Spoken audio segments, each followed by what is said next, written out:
In the last days, the mountain of the Lord's temple will be established as the highest of the mountains. It will be exalted above the hills, and all nations will stream to it. Many people will come and say, "Come, let us go up to the mountain of the Lord, to the temple of the God of Jacob. He will teach us his ways so that we may walk in his paths. The law will go out from Zion, the word of the Lord from Jerusalem.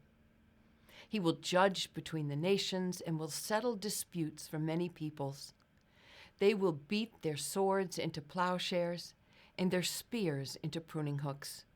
Nation will not take up sword against nation, nor will they train for war anymore.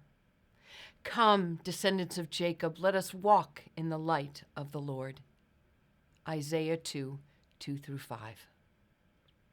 Where do we find peace when all around us peace appears to be in short supply?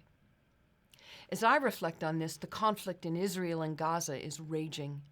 Innocents on both sides of the conflict are suffering, and there appears to be no end to war. I imagine the Episcopal chaplains of the armed forces and federal ministries might also be seeking answers to this question: where is peace? Not only for themselves, but for those they serve. Many years ago, as a young mother and Marine officer preparing to leave my family in support of Operation Desert Storm, not knowing when or if I would return, I asked myself a similar question. Where and how do I find peace as I leave my family behind and prepare for war?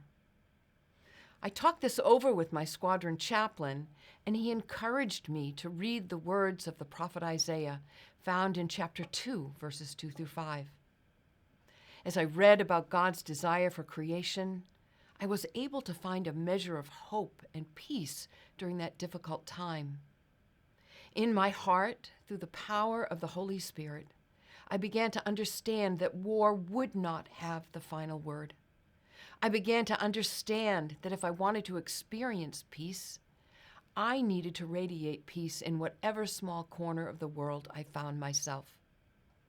My deepest desire then and now remains the same: that all the world would recognize the common humanity that we share, and the transforming power of God's love will finally put an end to all war.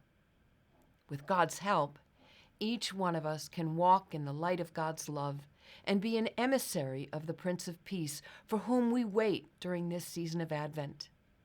Until that time comes, we can all be peacemakers. This will be a sign for you: peace.